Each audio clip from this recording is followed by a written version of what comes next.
মুমিন মুসলমান ভাইরা আমার, আল্লাহ রাব্বুল আলামিন আপনার আমাকে বানিয়েছেন সবচেয়ে সুন্দর করে, সৃষ্টি শৈলীগতভাবে আল্লাহ রাব্বুল ইজ্জত আমাদেরকে বানিয়েছেন সবচেয়ে সুন্দর। জ্ঞান বিজ্ঞান বিদ্যা বুদ্ধিগুলো আল্লাহ রাব্বুল ইজ্জত স্বয়ং নিজেই আমাদেরকে দান করেছেন। গোটা পৃথিবীর মধ্যে যত জিনিস আছে সব জিনিসগুলোকে আল্লাহ রব্বুল ইজ্জত আমাদের জন্যই বানিয়েছে। জোরে বলেন আল্লাহু আকবার। আল্লাহ আমাদেরকে সুন্দর করে বানিয়েছেন। প্রমাণ মহাগ্রন্থ কোরআনুল কারীমের ৩০তম পারায় রব্বুল ইজ্জত সূরা ৩-এর মধ্যে বলেন, ওয়াত্তিনি ওয়াজ-যাইতুন وطور سينين وهذا البلد الأمين لقد خلقنا الإنسان في أحسن تقويم। আল্লাহ রাব্বুল ইজ্জত একের পর এক কসম কেটে বলেন, তিনের কসম, জাইতুনের কসম, এইভাবে একের পর এক কসম কেটে আমার মালিক আমার আল্লাহ অত্যন্ত মজবুতির সাথে বলে, হে গোলাম, আমি মালিক অবশ্যই তোমাদেরকে বানিয়েছি। কি হিসাবে? আল্লাহ বলে, লাকাদ খালাকনাল ইনসানা ফি আহসানি তাকওয়িম। আমি আল্লাহ মানুষকে সবচেয়ে সুন্দর ছাঁচে, সবচেয়ে সুন্দর ধাঁচে বানিয়েছি। বলেন আল্লাহু আকবার।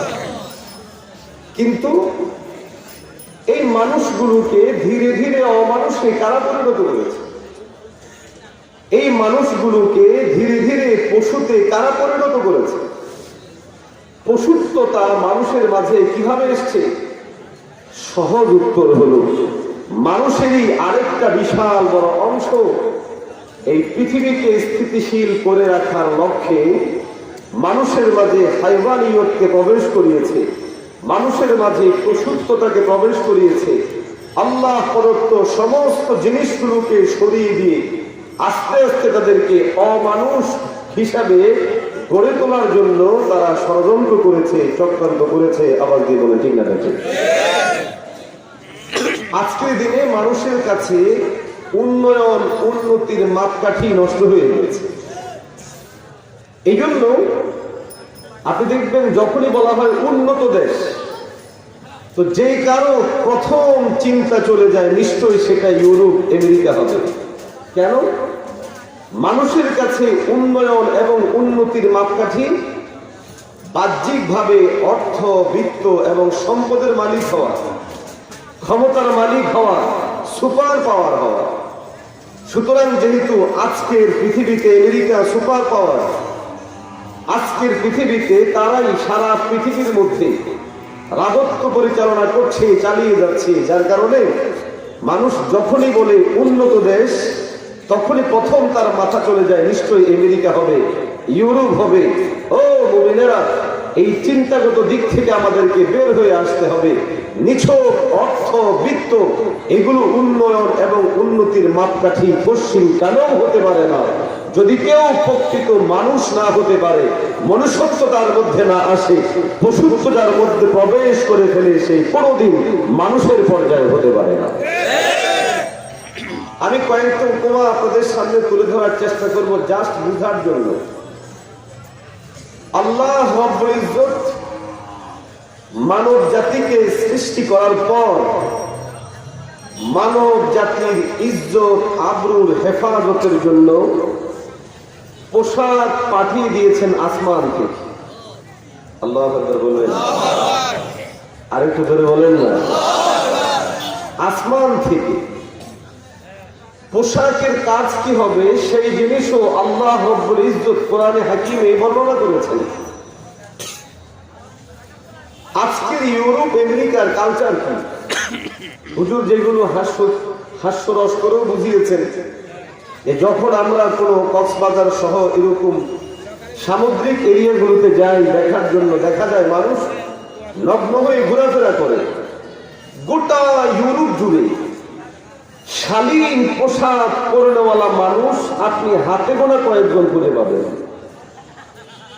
আশ্চর্য বিষয় হলো, রব যেখানে আমাদেরকে লিবাস দান করেছেন এবং সেই লিবাসের ব্যাপারে স্পষ্ট বলছেন যেটা আমি আসমান থেকে দিয়েছি।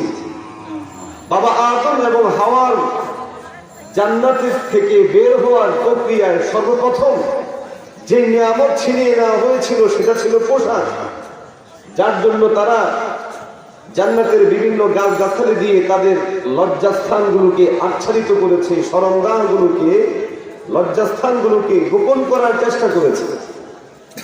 শাস্তি সেই জিনিসের উপরেই দেওয়া হয় যেটা নিয়ামত হিসেবে বড়। আল্লাহ রব্বুল ইজ্জত বাবা আদম থেকে হাওয়া থেকে লেবাসকে সরিয়ে নিয়েছিলেন একরকম রবের পক্ষ থেকে তাদেরকে পরীক্ষা করার জন্য। মোহতারাম হাজিরিন, আজ গোটা ইউরোপ আমেরিকা উন্নতির নামে পোশাক খোলার প্রতিযোগিতায় আছে, আর মুসলমানের সন্তান হয়ে আমরাও তাদের সাথে নাচি আর বলে এই দেখো উন্নতি, এই দেখো উন্নতির জন্য আমাদের মেয়েরা, আমাদের বোনেরা ছোট কালেও আমরা দেখেছি বাবার বাড়ি থেকে বেড়াতে আসলে কাপড়গুলো দিয়ে রিক্সা হোক বা সিএনজি হোক বেবি ট্যাক্সি হোক ঘোড়া দিয়ে আসতো, কিন্তু আজকের দিনে কেউ যদি এরকম করে আসে সবাই তাকে নিয়ে হাসবে, আবার দিয়ে বলে ঠিক আছে। তাহলে কি হলো, উন্নতি না অবনতি? আবার দিয়া বলে। দ্বিতীয় একটা উদাহরণ দিচ্ছি, ইউরোপ আমেরিকা তথা কথিত সুপার পাওয়ার যারা সারা পৃথিবীতে আজকে যাদের রাজাধিরাজ চলছে, রাজত্ব চলছে, এটা হয়েছে খুব বেশি দিন হয়নি। আমাদের ভারতবর্ষ যখন মুসলমানদের ক্ষমতায় ছিল, খেলাফত ব্যবস্থা ছিল, দীর্ঘ 700 বছর মুসলমানদের যখন রাজত্ব ছিল, গোটা পৃথিবীর অর্থনীতির নাভি ছিল এই ভারতবর্ষ, যার জন্য আজকের তাজমহল সেই কত আগে উনারা বলেছেন এখনো পর্যন্ত এগুলোর কোটি কোটি টাকা দাম। আর বুঝুন ওই আমলে মুসলমানদের কাছে কি পরিমাণ সম্পদ ছিল। আফসোস, মুসলমানরা যখন নিজেদের হাতে প্রাপ্ত নিয়ামতগুলোকে দূরে সরিয়ে দিল, রব প্রদত্ত বিধানগুলোকে নিশ্চিহ্ন করে ফেলল, আল্লাহর আদেশ নিষেধগুলোকে টুকরা টুকরা করে শেষ করে বেঈমানদের গোলামিতে নিমজ্জিত হলো, তখনই মুসলমানরা পরাজিত হয়েছে, মুসলমানরা নিশ্চিহ্ন হয়েছে। ও মুসলমানেরা, আজও যদি আমরা অতীতকে পড়াশোনা করে অতীতের সব জিনিসগুলোকে স্মরণ করে আবার যদি পুনরায় নিজেদের সেই রাজকে ফিরিয়ে আনতে চাই, কুরআন সুন্নাহকে আঁকড়ে ধরে যদি কোনো আমরা আবার আগের জায়গায় আসতে পারি, বেঈমান সবগুলো আমাদের পায়ের নিচে আসতে বাধ্য হবে। বলে বলে ঠিক আছে। কিন্তু প্রকৃত মানুষের অভাব তো পৃথিবীতে। ওরা উন্নতির মাপকাঠি দিয়েছে সম্পদ, এটা উন্নতির মাপকাঠি। বিশাল বড় ব্যবসায়ী হওয়া, এটা উন্নতির মাপকাঠি। এটা হওয়া, সেটা হওয়া, সেটা হওয়া উন্নতির মাপকাঠি। মোহতারাম হাজরিন, কখনো নয়। একটা মানুষ উন্নতি সাধন করে কেন? আত্মাগত প্রশান্তি লাভের জন্য। কি বলেন, ঠিক না? আমরা বাড়ি করি আত্মার শান্তির জন্য, গাড়ি কিনি নিজের শান্তির জন্য, ব্যবসা বাণিজ্য করি নিজের, এক কথায় নিজের ভোগ বিলাস বাড়ানোর জন্য, নিজের আত্মাগত শান্তির জন্য। এবার আপনাদেরকে প্রশ্ন করি, যদি আপনার নিজের শরীরের ভিতরটা রোগাক্রান্ত হয়, এই অর্থের কোনো দাম? আওয়াজ দিয়ে বলেন। সম্পদের কোনো দাম, বাড়ির কোনো দাম, গাড়ির কোনো দাম? আমি মুসলমান ভাইয়েরা আমার, আল্লাহ রাব্বুল আলামিন এই জন্য যুগে যুগে আম্বিয়া কেরামদেরকে প্রেরণ করে আপনার আমাদের সবাইকে প্রকৃত মানুষ হিসেবে গড়ে তোলার জন্য সবকগুলা শিখিয়ে দিয়েছে। পয়গম্বর আদম আলাইহিস সালাতু ওয়াস সালাম থেকে নিয়ে শুরু করে আমাদের নবী মুহাম্মদুর রাসূলুল্লাহ সাল্লাল্লাহু আলাইহি ওয়াসাল্লাম পর্যন্ত সমস্ত নবী, সমস্ত আম্বিয়া কেরামদের একটাই মাত্র মিশন এবং ভিশন ছিল। সেই মিশন ছিল কিভাবে মানুষকে প্রকৃত মানুষ হিসেবে গড়ে তোলা যায়। ধরে বলেন আল্লাহু আকবার। আল্লাহ রাব্বুল ইজ্জত মানব সৃষ্টির ইতিহাস সম্পর্কে বলতে গিয়ে বলেন, হাল আতা আলাল ইনসানি হিনুম মিনাদ দাহর লাম ইয়াকুন শাইআন মাযকুরা।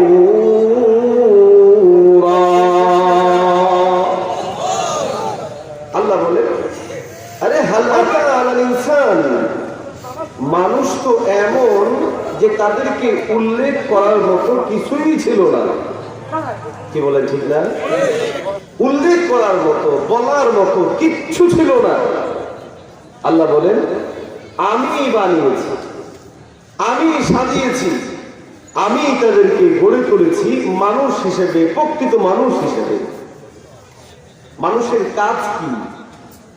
আল্লাহ রাব্বুল ইজ্জত এক একজন নবী পাঠিয়ে বাতলিয়ে দিয়েছে। মানুষের কাজ হবে আল্লাহ রাব্বুল ইজ্জতকে স্মরণ করা, মানুষের কাজ হবে মানুষের সাথে সদাচরণ করা, মানুষের কাজ হবে বাবা মায়ের সাথে ভালো ব্যবহার করা, মানুষের কাজ হবে স্ত্রীর সাথে সদাচরণ করা, ভালো ব্যবহার করা। মানুষ হিসেবে কাজ হবে আমার পাড়া প্রতিবেশীর সাথে সদাচরণ করা। মানুষ হিসেবে কাজ হবে আমার বন্ধুদের সাথে ভালো ব্যবহার করা। মানুষ হিসেবে আমার কাজ হবে ক্ষমতার অপব্যবহার না করা।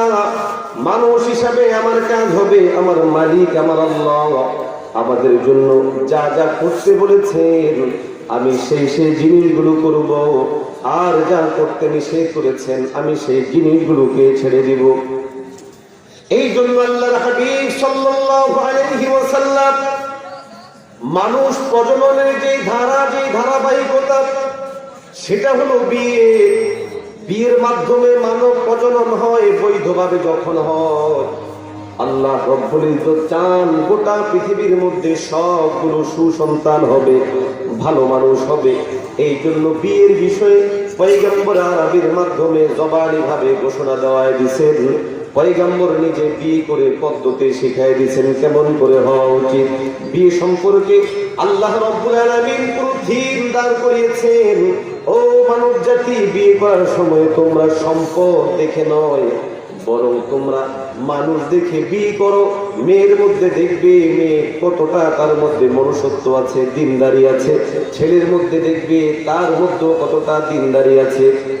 নারী পুরুষ উভয় সম্পর্কের ক্ষেত্রে আমার মালিকের বিধান হলো অবশ্যই তোমরা বৈধ পন্থায় সম্পর্ক করতে পারবে, অবৈধ পন্থায় সম্পর্ক করা যাবে না।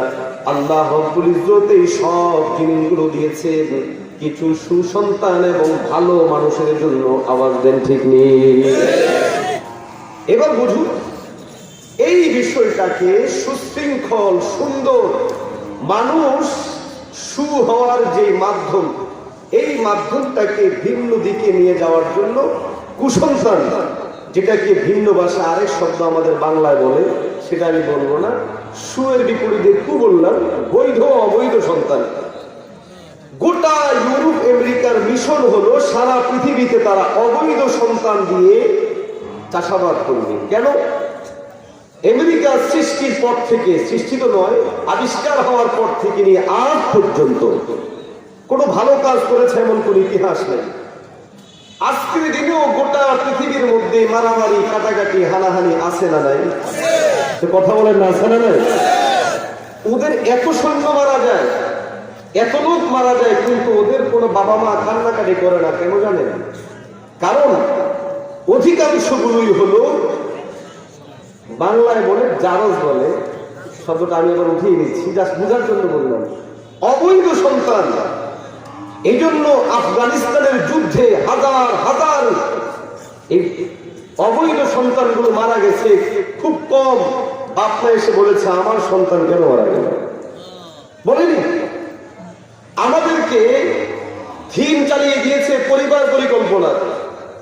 ছোটকালে আমরা যখন স্কুলে পড়েছি, ছোট পরিবার, সুখী পরিবার, আর বড় পরিবার, দুঃখী পরিবার, এরকম করে জাস্ট একটা ছবি ছিল ক্লাস 3, 4, 5 এর সমাজ বিজ্ঞান বই। আস্তে আস্তে আস্তে আস্তে কি হলো, ছেলে হোক মেয়ে হোক দুঃখী। এখন আস্তে আস্তে বলা হচ্ছে সন্তানের মতো সন্তান একটা হলেই যথেষ্ট। আওয়াজ দেন ঠিক না? অথচ গোটা ইউরোপের কোথাও এই থিম তারা চালু করেনি, বরং বিয়ের আগেই তাদের জাস্ট টেস্ট, বিয়ে করবো কি করবো না, লাইফ করবো কি করবো না, মানে এর সাথে আমার সংসার চলতে পারে কিনা, এতটুকু জিনিস শুধু বুঝতে গিয়ে কেউ 2 সন্তানের জন্ম দিচ্ছে, কেউ 3 সন্তান জন্ম দিচ্ছে বিয়ের আগে, আর বিয়ের পরে এদের সন্তানের সংখ্যা 5, 7, 8, 10। আরে মুসলমানের সন্তান না বুঝে কথিত পরিবার পরিকল্পনার নামে আমার নবী বলেছেন উম্মতকে নিয়ে আমি গর্ব করব, অহংকার করব, আর আমার মুসলমানের সন্তান পশ্চিমাদের লেলিয়ে দেওয়া পরিবার পরিকল্পনার থিমকে বাস্তবায়ন করতে গিয়ে সন্তান দান নিজের উপর নিচ্ছে। জেনে রেখো, সন্তান আল্লাহ প্রদত্ত, কোন গোলাম কোনদিন সন্তান দিতে পারে না, সুতরাং পরিবার পরিকল্পনা করে মুসলমান গ্রহণ করতে পারে না। আজকে আমাদের দেশে বাল্য বিয়ে নিয়ে অনেকে খুব পাওয়ার খাটায় এবং খুব বাহাদুরি দেখায়।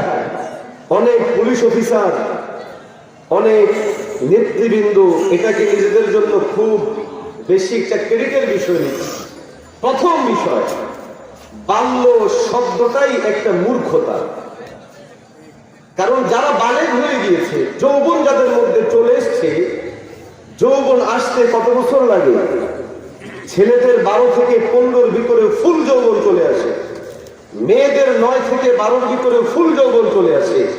ব্যাকরণগত দিক থেকে বাল্য শব্দটা একটা ভুয়া শব্দ, আর এই শব্দ প্রয়োগ করে অনেকেই খুব বীর বাহাদুরি দেখায়। আমি আমার সমাজের মধ্যে বাল্য বিয়েকে বন্ধ করে দিয়েছি, আটকে দিয়েছি। পুলিশ অফিসার তিনি পুরস্কার গ্রহণ করেন, আমার এলাকার মধ্যে বাল্য বিয়ে হয় না, কিন্তু তার এলাকার মধ্যে যে বাল্য প্রেম সাইলার হয়ে গেছে, এগুলোর ব্যাপারে বিন্দু পরিমাণ কিছু করতে পারে। যদি কিছু করতে হয় বাল্য প্রেম গুলোকে নিষিদ্ধ করো। নারী পুরুষ রিক্সায় উঠে, মোটর সাইকেল উঠে যে ঘোরে, এগুলো কয়েকটাকে বন্ধ করে ক্রেডিট সাপ্লাই করো। সমাজের মধ্যে যেই দিন থেকে বিয়ে বন্ধ হয়েছে, বিয়ের পথ রুদ্ধ করা হয়েছে, সেই দিন থেকে ধর্ষণ বেড়ে গেছে, নারী নির্যাতন বেড়ে গেছে, ছেলেদের চরিত্র নষ্ট হয়েছে, মেয়েদের চরিত্র নষ্ট হয়েছে। এই সবগুলো ওই বেঈমানদের কাছ থেকে সাপ্লাই হওয়া বস্তু। আমি মনে করি এগুলোকে ডাস্টবিনে নিক্ষেপ করে ফেলে দেওয়া উচিত। সম্পর্ক করছি পাবলিক প্লেস, যার জন্য সব কথা বলাও মুশকিল, আবার বলতেও বাধ্য। ফ্রি সেক্সের যুগ আস্তে আস্তে সাপ্লাই করা হচ্ছে। আফসোস যে আমার দেশের সংবিধান পর্যন্ত দুজনের সম্মতিতে কৃত দৈহিক সম্পর্ককে অবৈধ বলে না। ধর্ষণ তখনই বলে যখন একটা পর্যায়ে গিয়ে কোনো মুসিবত তৈরি হয়ে যায়। অথচ ইসলাম এই নারীদের নিরাপত্তার জন্য, ছেলেদের নিরাপত্তার জন্য বলেছে তোমার চোখটাকে একটু নিচের দিকে দেখো, এরপরে না তোমার অন্য জিনিস। কারণ সর্বপ্রথম এই ধরনের অপরাধগুলোর সূচনা হয় চোখ থেকে। চোখ দেখেই মেসেজ পাঠায় মাথার কাছে, দেখতে কেমন লাগলো। মাথা সেখান থেকে মেসেজ পাঠায় হৃদয়ের কাছে, হয় ভালো লাগে অথবা খারাপ লাগে। কি বলে ঠিক না? হৃদয় আস্তে আস্তে গোটা শরীরের মধ্যে তার মেসেজ গুলো ছড়িয়ে দেয়। যখন গোটা শরীর শিহরিত হয়, তখন বিশেষ অঙ্গে গিয়ে এটার প্রভাব বিস্তার করে, আর বিশেষ অঙ্গের মাধ্যমে সর্বশেষ ধর্ষণ জনিত কাজগুলো সংঘটিত হয়। আমার রব বলেছেন সূচনাটাই নিষিদ্ধ, সর্বশেষ এটা তো আরো আগেই নিষিদ্ধ। আল্লাহু আকবার।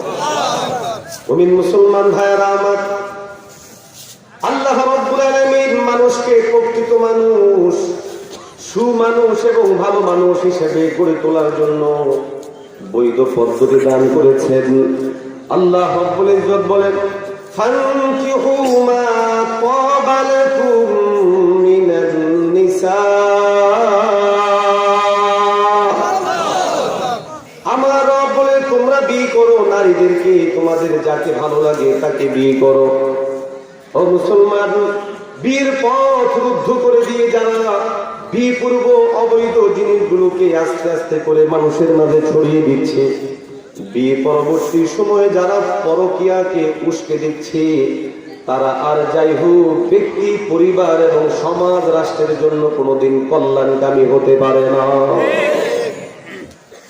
আল্লাহ রাব্বুল ইজ্জত পয়গম্বর আরবি নবী মুহাম্মদুর রাসূলুল্লাহ সাল্লাল্লাহু আলাইহি ওয়াসাল্লামের মাধ্যমে আমাদেরকে সুস্পষ্ট সুন্দর একটা বিধান দান করেছেন, বিয়ের বিধান।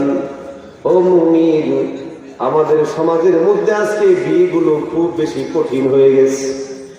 একজন বাবা যখন মেয়ের পিতা হন, সঙ্গে সঙ্গে তার মনের মধ্যে এক ধরনের ভয় তৈরি হয়ে যায়, শঙ্কা তৈরি হয়ে যায়।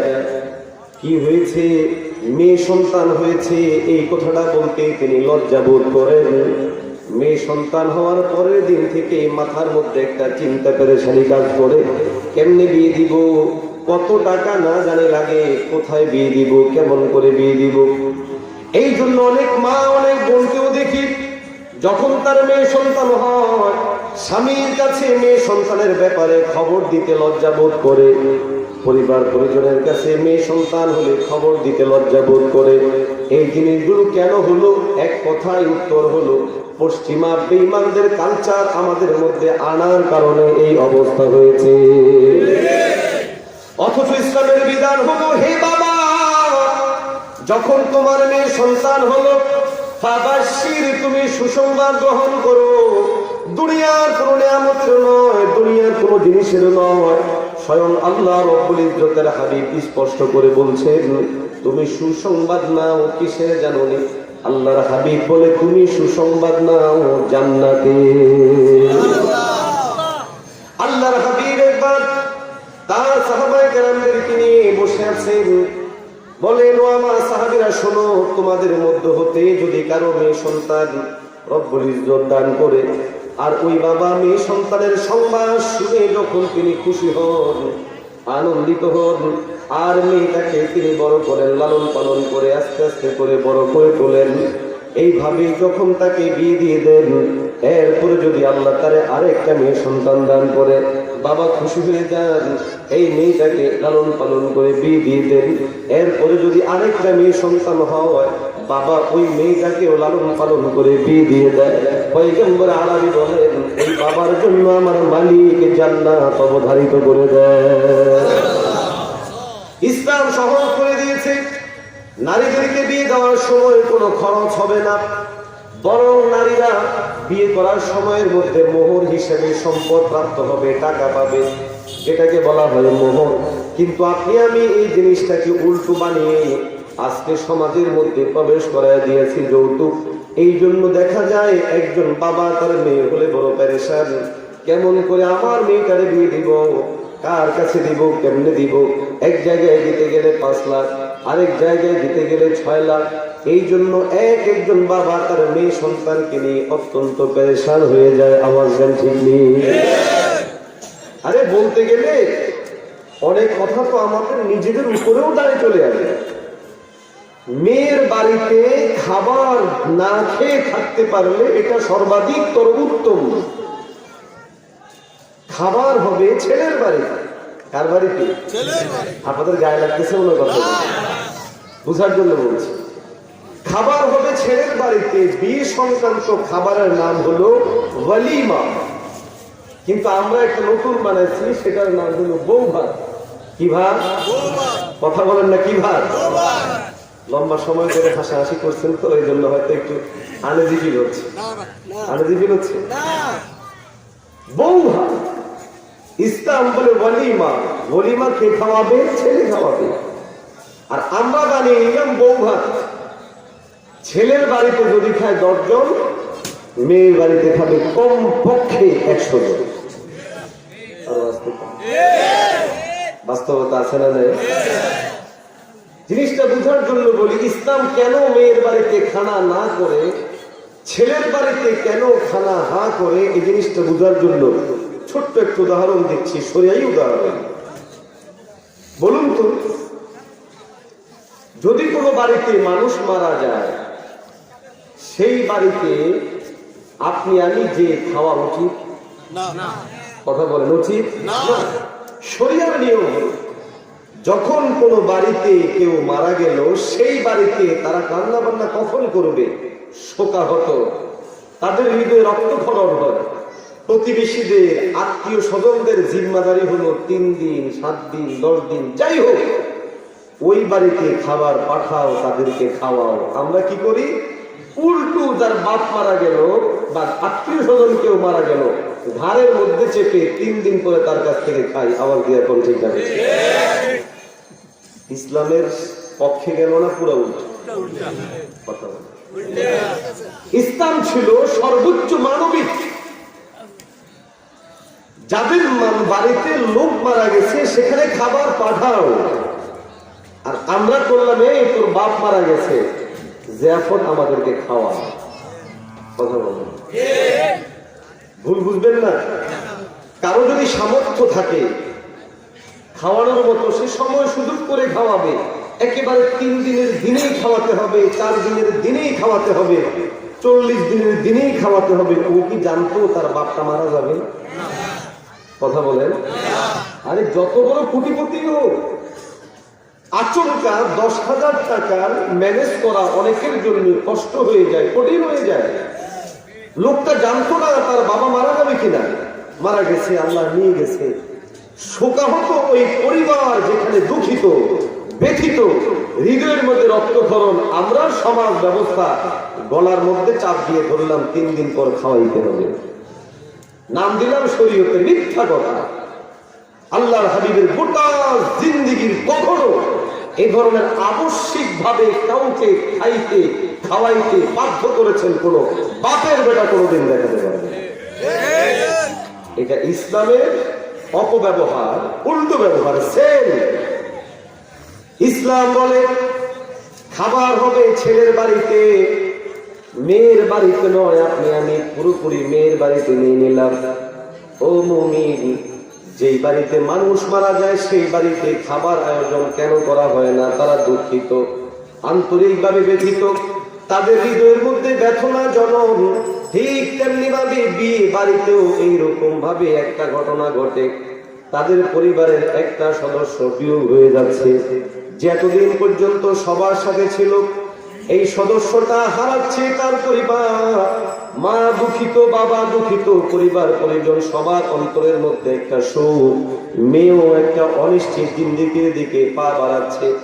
বাড়ির মধ্যে ছিল পরিবেশ পরিচিত, আত্মীয় স্বজন সবাই পরিচিত, শোয়ার জায়গাটা ছিল পরিচিত, খাবারের সাথে তার এক ধরনের ম্যাচিং ছিল। কিন্তু ছেলের বাড়িতে যাওয়ার পরে শাশুড়ি কেমন হবে, স্বামীটা কেমন হবে, পরিবার পরিস্থিতিটা কেমন হবে, পরিবেশ কেমন হবে, কিছুই সে জানে না। সেই জায়গার মধ্যে তার যেতে হচ্ছে। এই জন্য ওই মেয়েটা দুঃখিত, ব্যথিত। ইসলাম বলে মেয়ের বাবাকে চাপ দিও না, সে ব্যথিত। মেয়ের মাকে চাপ দিও না, সে ব্যথিত। মেয়ের পরিবারকে বেশি চাপাচাপি করো না, অবশ্যই অবশ্যই তারা বেদনাহত অবস্থার মধ্যে আছে।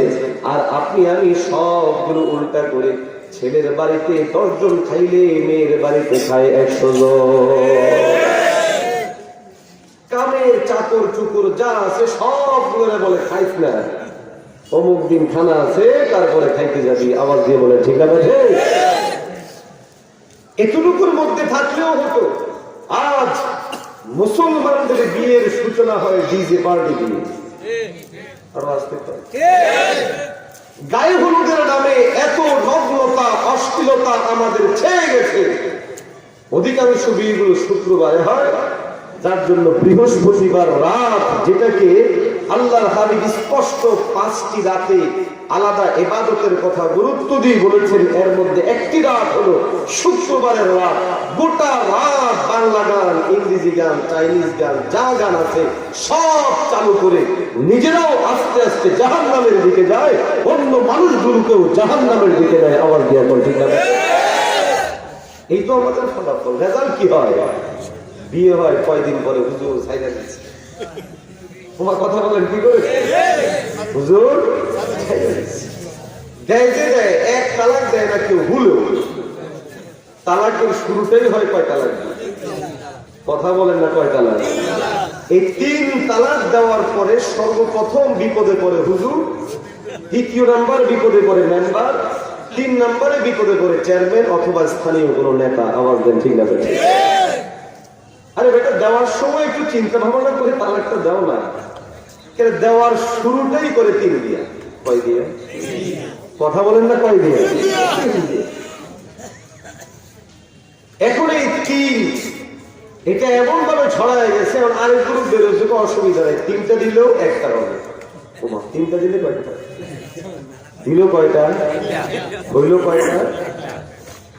আফসোস, এটা খ্রিস্টানদের তৃত্ববাদের মতো হলো, এটা ইসলামিক কোনো কথা না, শরীয়তের কোনো কথা না। আমি মাঝে মধ্যে অনেক ওয়াজে একটা জিনিস বোঝানোর জন্য বলি যে 3 তালাক দিলে যে 3 তালাক হয়, যারা বলে হয় না, তারা বলে যে একসাথে দিছে তো অসুবিধা কি, 3টা দিলে একটাই হবে।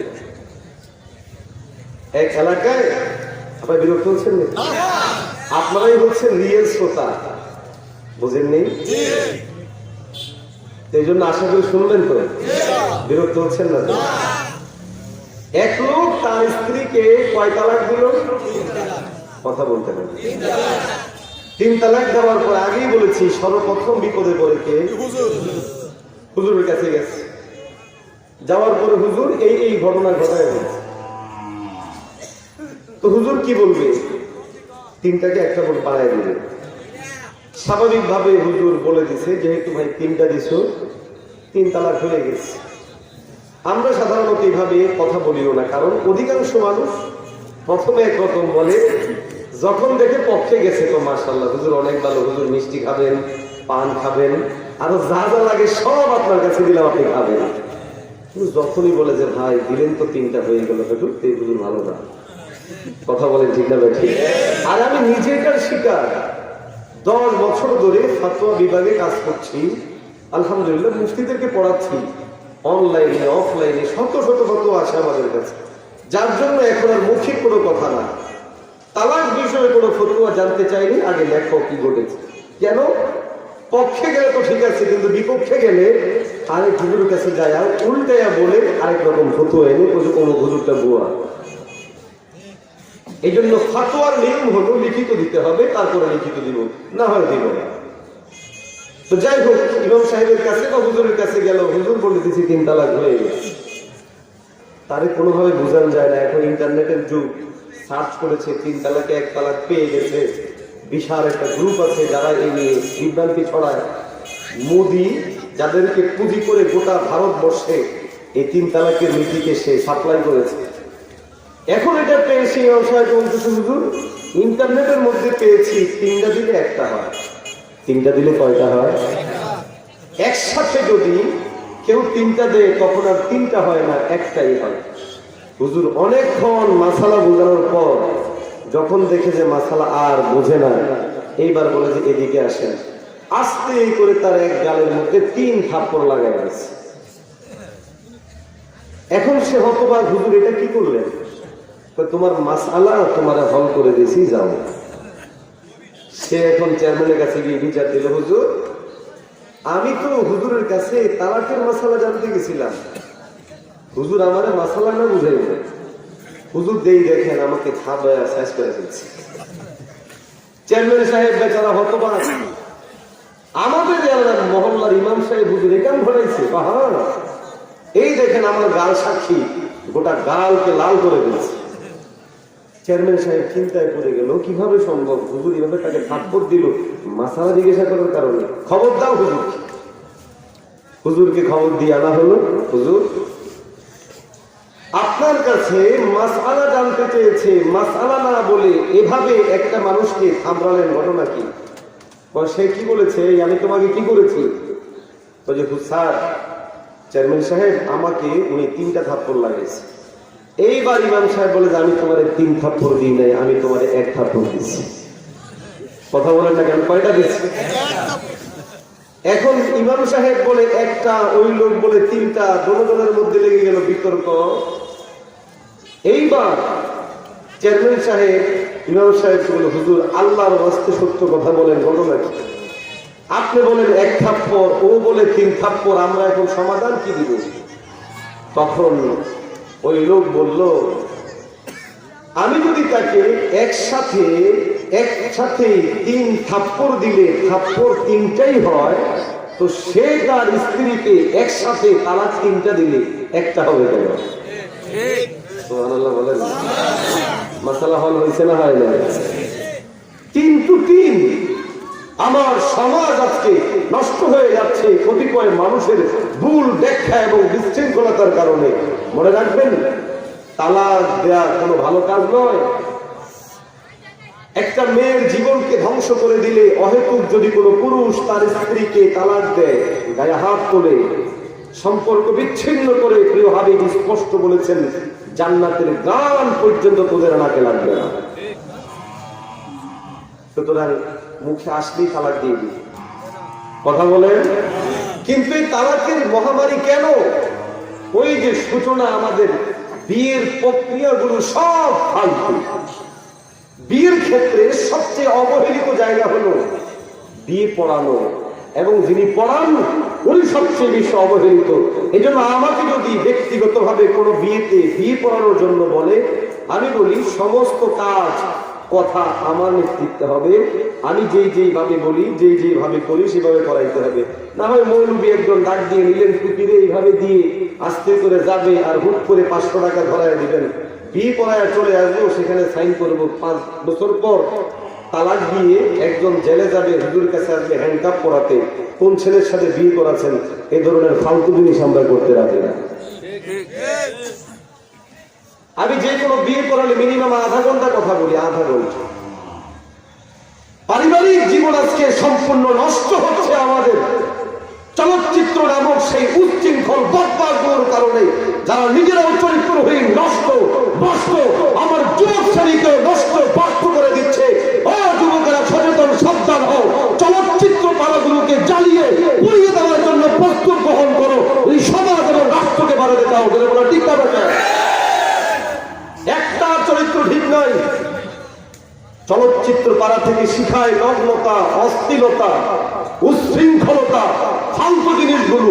খুন কিভাবে করতে হবে, কাকে কিভাবে কাটতে হবে, চুরি কিভাবে করতে হবে, দর্শন কিভাবে করতে হবে।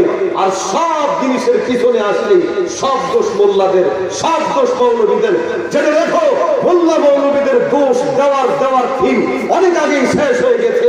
এই সমাজের যুবকরা সচেতন, সেই দিন বেশি ধরে না, যেই দিন গাদ্দারদের টুটি চেপে ধরে আমার যুবকেরা বলবে, এই দেশ, এই সমাজ, এই রাষ্ট্র ওলামায়ে কেরামের কথার মধ্যেই চলবে, ধরে বলে ঠিক না।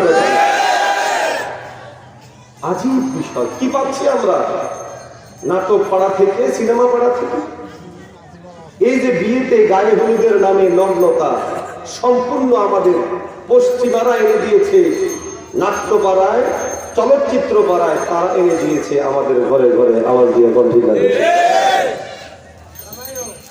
মুমিন মুসলমান ভাইরা আমার, সুতরাং ইসলামের সবচেয়ে বড় গুরুত্ব বিধান হলো আল্লাহ রব্বুল ইজ্জতের কথাগুলো মানা।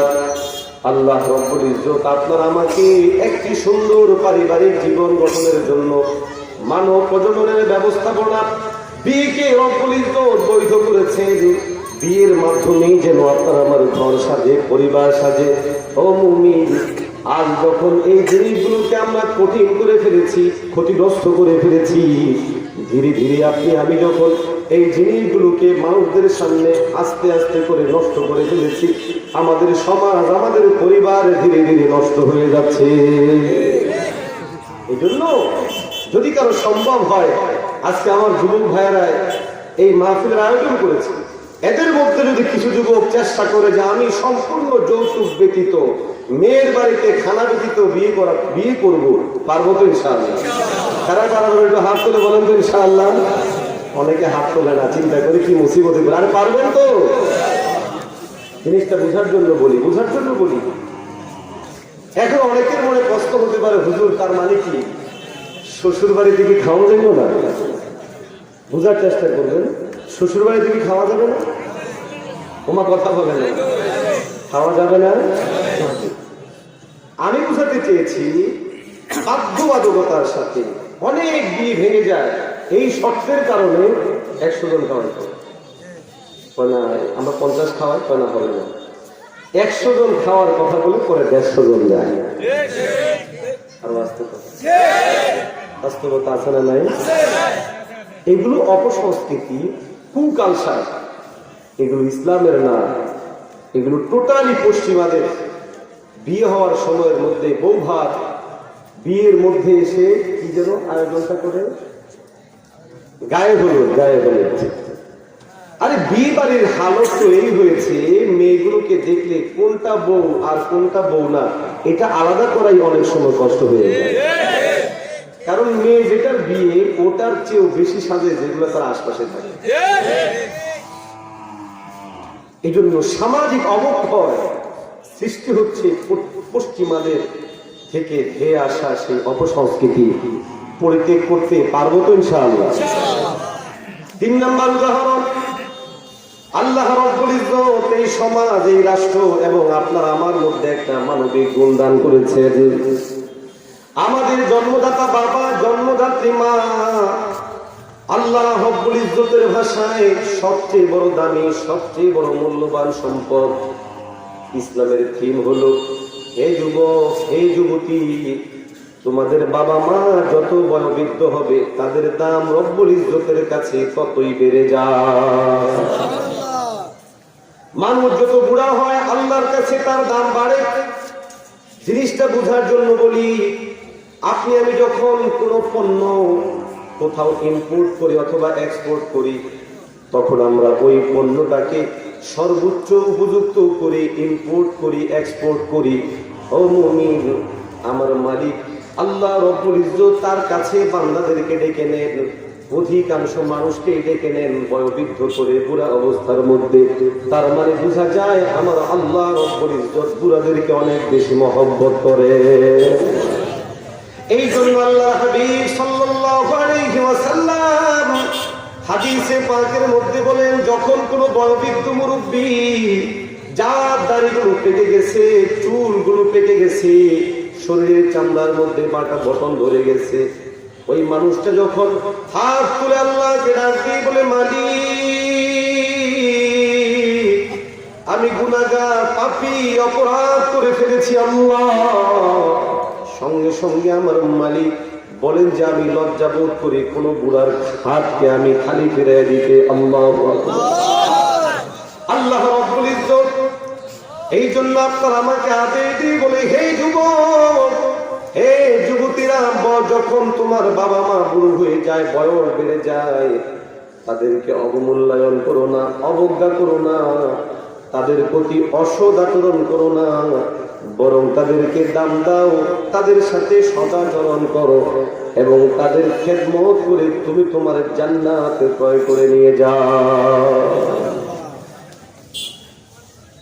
একটা বস্তু অর্জিত সম্পদকে কেন্দ্র করে তার মূল্য নির্ধারণ হয়। মনে করুন আমি একটা জায়গা কিনবো কুমিল্লা শহরে, এখন আমি এই মোবাইলটা বিক্রি করলে কুমিল্লা শহরে জায়গা কেনা যাবে? কথা বলেন না কেন, যাবে না? জায়গার দাম হলো 5 কোটি, আমার মোবাইলের দাম হচ্ছে 30,000।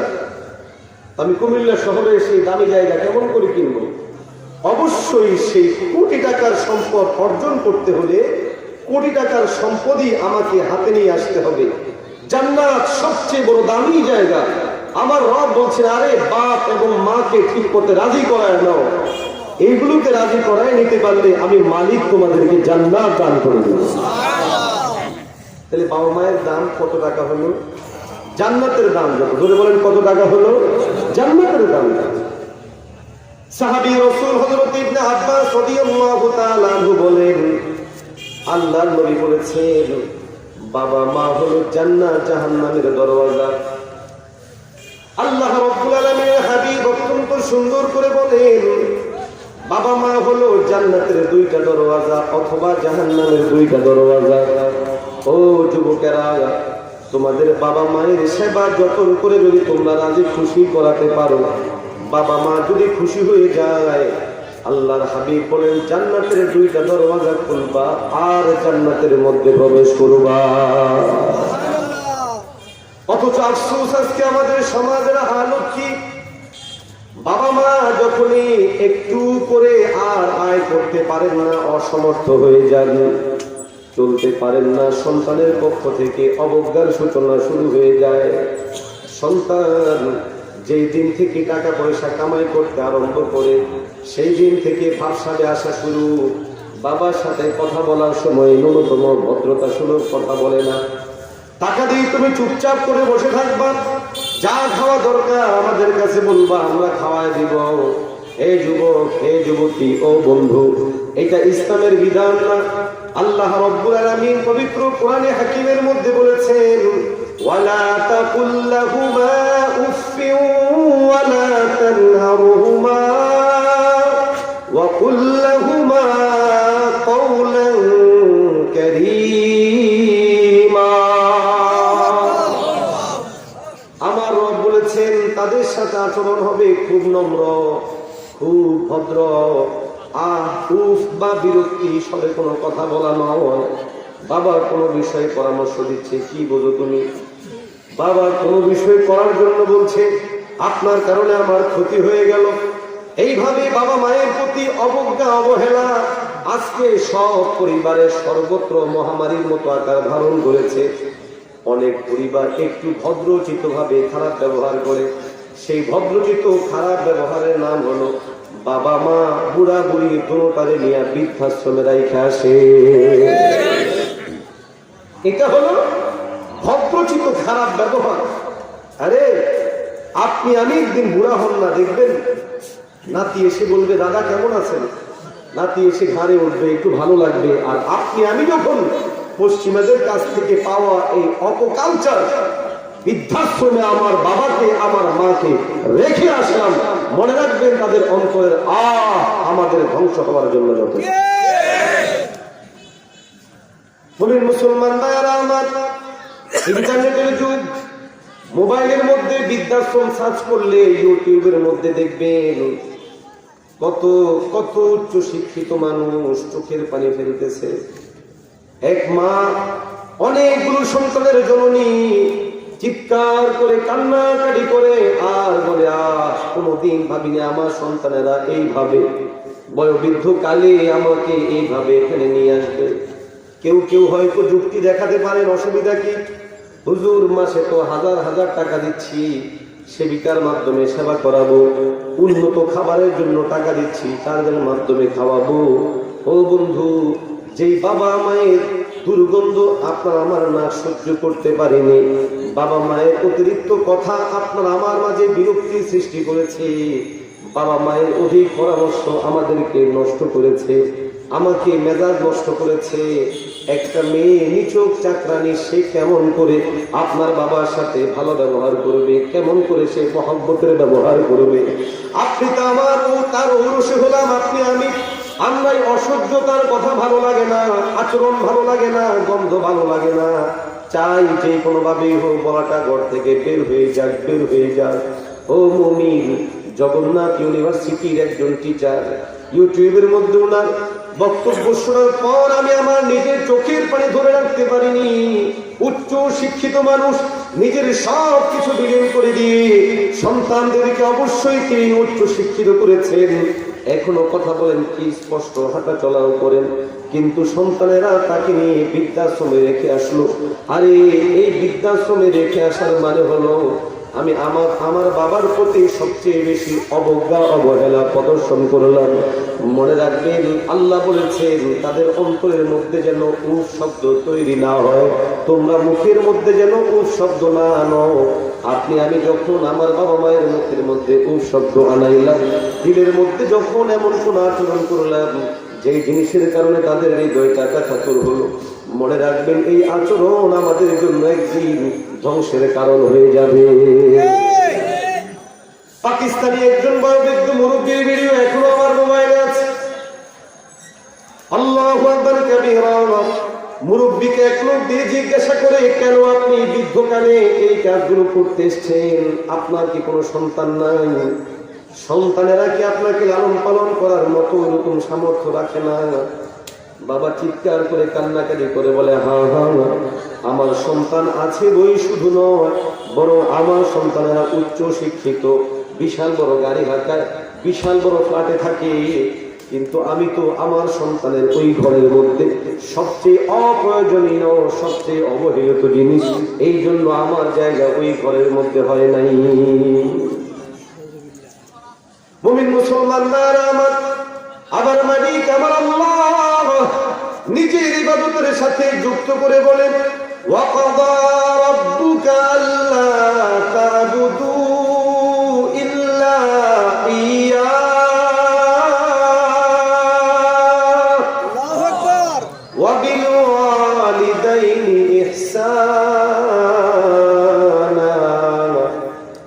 আল্লাহ বলে, এই দুনিয়াবাসী, আমার ইবাদতের পাশাপাশি দ্বিতীয় বিধান হলো বাবা মায়ের সাথে সদাচরণ করো। আল্লাহ জানে কোন সময়ের মধ্যে অবহেলার শিকার হন বাবা মা। এই জন্য রব স্পষ্ট করে উল্লেখ করে দিয়েছেন, যখন তারা বুড়া হয়ে যায় আর তোমাদের প্রতি তখন যারা মুখাপেক্ষী হয়ে পড়ে, ওই সময়টাই তোমরা তোমাদের বাবার প্রতি সদয় হও। ও মুমিন, বাবা মায়ের জন্য যে দোয়া শিখানো হয়েছে, ওই দোয়ার মধ্যে রব্বুল আলামিন অত্যন্ত সুন্দর করে তাদের সাথে আচরণ কেমন করতে হবে উল্লেখ করে দিয়ে আল্লাহ বলেন, ওয়াকুর রব্বিরহামহুমা কামা রাব্বায়ানি সগীরা। হে যুবক, তুমি তোমার বাবা তোমার মা এদেরকে লালন পালন করো, তাদের জন্য দোয়া করো, আল্লাহর কাছে তাদের জন্য দোয়া করো। কি দোয়া করবা? মাওলা গো, আমার বাবা মা আমাকে শিশুকালে ছোটকালে যেমন করে লালন পালন করেছে, আল্লাহ আপনি আমার বাবা মাকে ওইভাবে প্রতিপালন করেন। বিজ্ঞ ওলামায়ে কেরাম বলেন, শিশুকালের কথা কেন বলল? উত্তর হলো, শিশুকালে মানুষ শিশু সন্তান যখন লালন পালন করে পায়খানা প্রস্রাব করে দিলে বিরক্ত হয় না, বরং অপরাধ বোধ তৈরি হয়। হায় হায়, আমার অপরাধের কারণেই তো আমার শিশু সন্তানটা পায়খানা করে দিয়েছে, প্রস্রাব করে দিয়েছে, শরীরের মধ্যে ঠান্ডা লেগে যাবে। আল্লাহ তাআলা আমার মধ্যে অনুভূতি তৈরি করাতে চান। ও যুবক, তোমার বাবা মায়ের জন্য তো দোয়া করলা, ছোটকালে যেমন লালন পালন করেছি, তোমাদের হাতেও যখন লালন পালনের জিম্মাদারি আসবে, তোমরাও তাদেরকে শিশু সন্তান মনে করে লালন পালন করো।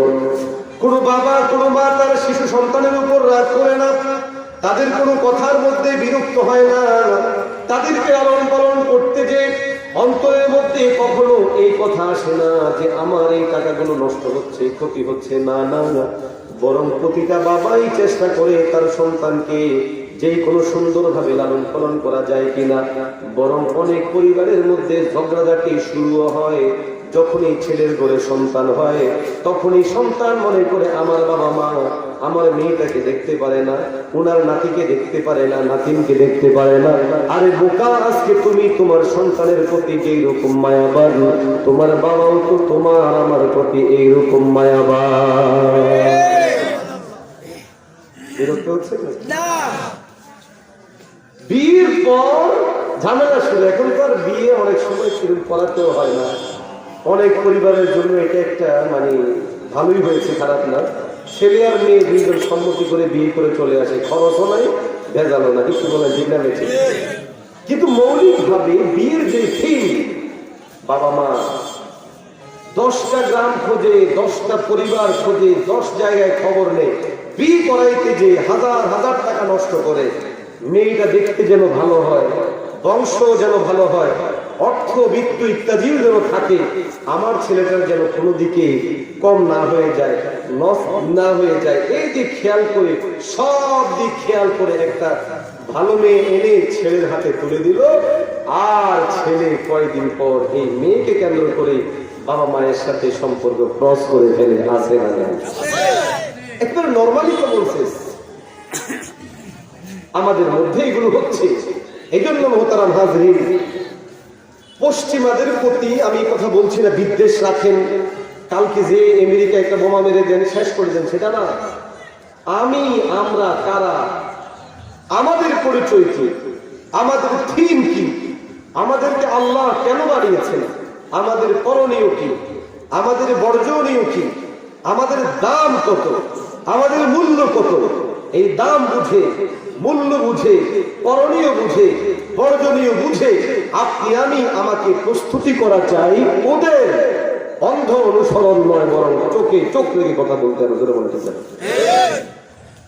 চোখে চোখ রেখে কথা বলার যোগ্যতা অর্জন করা চাই। পায়ের দিকে তাকিয়ে না, চোখের উপর কথা বলবে, আমরাও চোখের উপর কথা বলবে, আঙ্গুল তুলে কথা বলবে, আমরাও আঙ্গুল তুলে কথা বলবো। পারবো তো ইনশাআল্লাহ? মুমিন মুসলমান ভাইরা আমার, আমরা জানি রব্বুল ইজ্জত আমাদেরকে বানিয়েছেন সুন্দর করে, শিখিয়েছেন নিজে। এই জন্য কোরআনে হাকিমের মধ্যে আসছে, আল্লাহ রব্বুল ইজ্জত বলেন, আল্লামাল কুরআন খালাকাল ইনসান আহসানুল বায়ান। সূরা ৩ এর মধ্যে পাইলাম আল্লাহ বানাইছে, সূরা আর রহমানের মধ্যে পাইলাম আল্লাহ শিখাইছে, আর আমাদেরকে লালন পালন করেন কে? আল্লাহ। আর আস্তে আল্লাহ, জোরে কর আল্লাহ। আলহামদুলিল্লাহি রাব্বিল আলামিন। সমস্ত জগতের তারবিয়া লালন পালনের জিম্মাদারি কার? আল্লাহ। তাহলে আমাদেরকে বানিয়েছেন আল্লাহ, শিক্ষা দিয়েছেন আল্লাহ, গোটা জগতের সব জিনিসকে আমাদের জন্য বানিয়েছেন কেন? উত্তর হলো, ও মুমিন, দামি জিনিসকে দামি জায়গার মধ্যে রাখতে হয়। এই জন্য কেউ যদি স্বর্ণ অলংকারকে মাটির মধ্যে ফেলে রাখে, মানুষ বলে এটা একটা পাগল। আওয়াজ দেন ঠিক নেই? স্বর্ণ অলংকার দামি, এই জন্য দামি জায়গায় রাখতে হয়। দামি জিনিস দামি মানুষকে দামি জায়গার মধ্যে রাখতে হয়। আমার রব আমাদেরকে দামি বানাইছেন, আমাদের জন্য দামি একটা জায়গাও বানাইছেন, সেই জায়গার নাম হলো জান্নাত। আল্লাহ রাব্বুল আলামিন বলে, হে গোলাম, আমি তোদের জন্য জান্নাতে বাসস্থান করে রেখেছি। যেই দরওয়াজা দিয়ে তোমরা প্রবেশ করবা, সেই দরওয়াজার নাম হবে দারুস সালাম। তোমরা যখন প্রবেশ করবা, তোমাদেরকে দেওয়া হবে সালাম সালাম সালাম। আল্লাহ রাব্বুল আলামিন সূরা জুমারের মধ্যে বলেন, ওয়াসিকাল্লাযীনা তাকাউ রাব্বাহুম ইলাল জান্নাতি যুমারা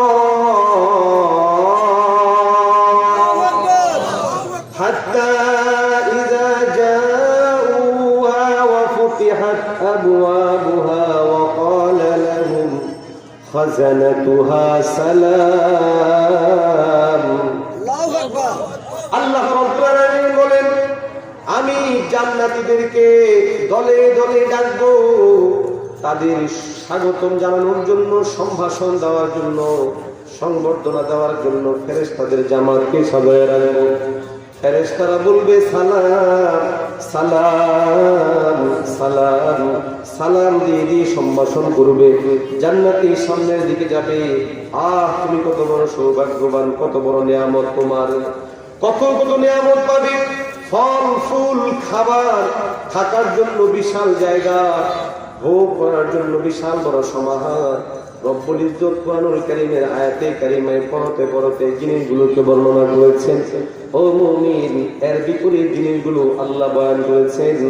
যে সমস্ত মানুষগুলো আল্লাহ না করেন জাহান্নামী হয়ে যাবে, জাহান্নামের মধ্যে যখন তারা যাবে, সেই জায়গার মধ্যে তাদের আযাবের শেষ থাকবে না।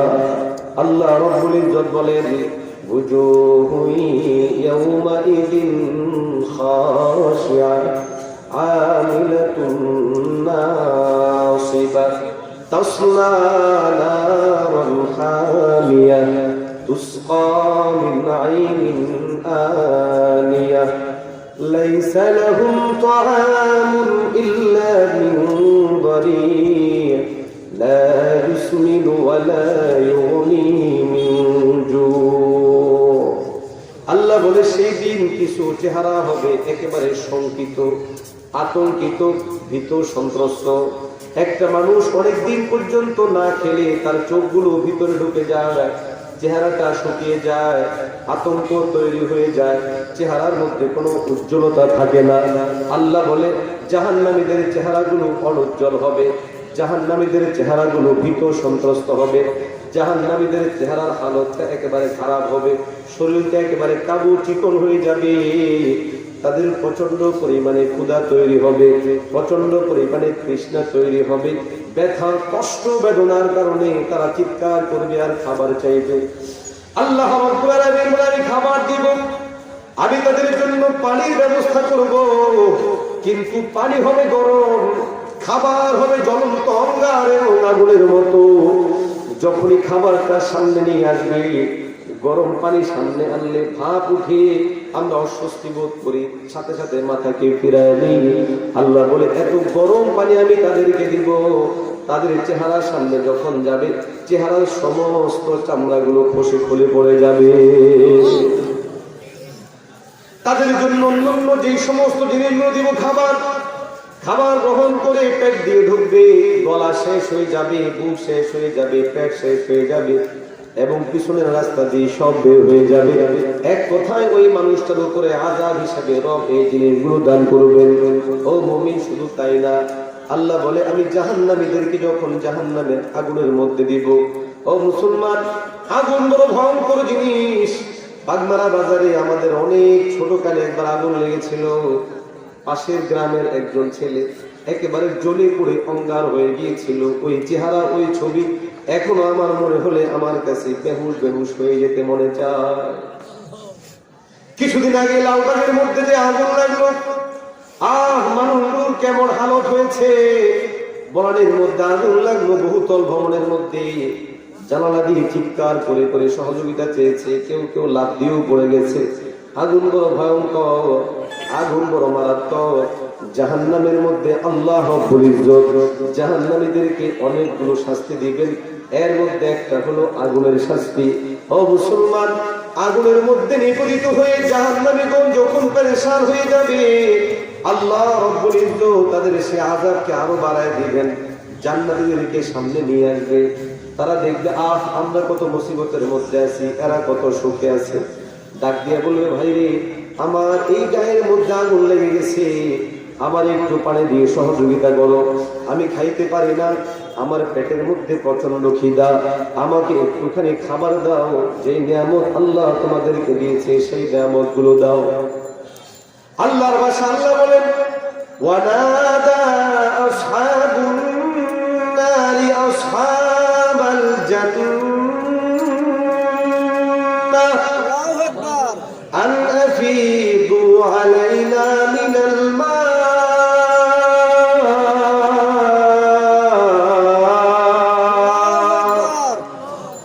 আল্লাহ বলবেন, জান্নাতীগণ জাহান্নামীদেরকে ডাকবে আর বলবে, ও জান্নাতীরা, আমাদেরকে একটু পানি দাও না, আমাদের শরীরে একটু পানি ঢেলে দাও।